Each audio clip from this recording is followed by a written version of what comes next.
Relationship. ஒரு நல்ல relationship maintain பண்றதுக்கு பார்த்தீங்கன்னா, நம்ம ஒரு 5 இம்பார்ட்டன்ட் டாபிக்ஸ் ஃபாலோ பண்ணணும். ஒண்ணு பார்த்தீங்கன்னா கம்யூனிகேஷன்.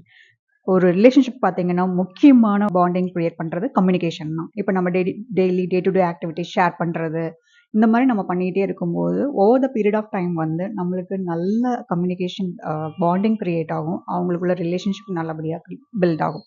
அடுத்தது நம்ம எங்கேயாவது வெளியில போறோம், ஒரு ஃபங்ஷன்ஸ், ஒரு ஈவென்ட் இந்த மாரி over the period of time நம்ம டிஸ்கஸ் பண்ணிட்டே இருக்கும்போது, நம்மளுக்குள்ள அண்டர்ஸ்டாண்டிங் நல்லாவே கிரியேட் ஆகும். அண்ட் இதுதான் கம்யூனிகேஷன் தான் very important for the relationship. Next one priorities. நம்ம வந்து யாரையுமே எங்கேயுமே விட்டு கொடுக்காம இருந்தோம் அப்படின்னா, அவங்க எமோஷனலா ரொம்ப செக்யூரா ஃபீல் பண்ணுவாங்க. ஆஸ் வெல் அஸ் அவங்களோட இன்னொரு ஆள் இருக்கும்போது ரொம்ப சப்போர்ட்டிவா ஃபீல் பண்ணுவாங்க. அப்படி சப்போர்ட்டிவா அவங்க ஃபீல் பண்ணும்போது, அவங்களோட சஸ்பென்ஸ் இல்ல வேற ஏதாவது சின்ன சின்ன மிஸ்டேக்ஸ் அதெல்லாம் பண்ணியிருப்பாங்க. அதெல்லாம் வந்து நம்மள நம்பி ஷேர் பண்ணுவாங்க. அடுத்தது third one is motivation. Motivation இருக்கும்போது, நம்ம அவங்களோட ஃபியூச்சர் கோல்ஸ், விஷன்ஸ் இந்த மாரி அவங்க ஷேர் பண்ணும்போது, நம்ம அவங்கள என்கரேஜ் பண்றது. Yes you can do it அந்த மாரி. இப்போ நமக்கு தெரிஞ்ச ஐடியாஸ் நம்ம கொஞ்சம் அவங்களுக்கு குடுக்கலாம். இன்னொன்னு பார்த்தீங்க அப்படின்னா, நம்ம அவங்களோட டவுன் டைம்ஸ்ல நம்ம அவங்களுக்கு மோட்டிவேட் பண்ணும்போது, they feel energised and do their work more efficiently. And fourth one is trust and boundaries.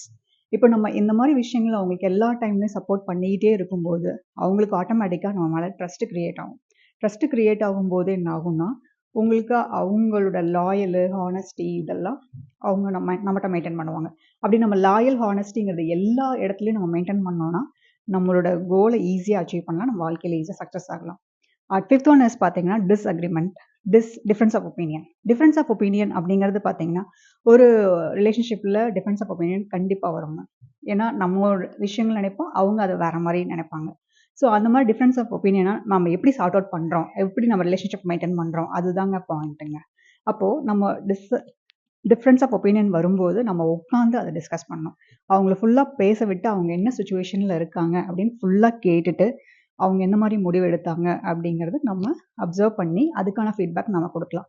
இடையில உட்காந்து நம்ம டீஸ் பண்ணுறது இல்லை அவங்கள ப்ளேம் பண்ணுறது இந்த மாதிரிலாம் எதுவும் பண்ணாமல் ஃபுல்லாக பேச விட்டு பி ஆன் தேர் ஷூஸ்ன்னு நம்ம சொல்லுவாங்க. அந்த மாதிரி கிரிட்டிக்கல் சுச்சுவேஷனில் இருக்கும்போது அவங்கள ஃபுல்லாக அப்சர்வ் பண்ணிவிட்டு அதுக்கப்புறம் நம்ம ஃபீட்பேக் கொடுக்கலாம். அண்ட் தென் பார்த்தீங்க அப்படின்னா, நம்ம அவங்கள யாரு கூடவும் கம்பேர் பண்ணாம, இல்ல டீஸ் பண்ணாம இருந்தோம்னாவே, அவங்களுக்கு நல்ல மோட்டிவேஷனா இருக்குங்க. இப்போ அவங்களுக்கு ஒரு டேலண்ட் இருக்கும். நம்மட்ட அது இல்லாம இருக்கும். இப்போ ஒரு டேலண்ட் மட்டுமே ஒரு மனுஷன சக்சஸ் பண்ணாது. அவங்களோட கன்சிஸ்டன்ட் ஹார்ட் ஒர்க்கு, அந்த கோல ரீச் ஆக வரைக்கும் அவங்களோட கன்சிஸ்டன்சி அண்ட் ஹார்ட் ஒர்க்கு இதுதாங்க ஒரு மனுஷனுக்கு சக்சஸ் கொடுக்கும்.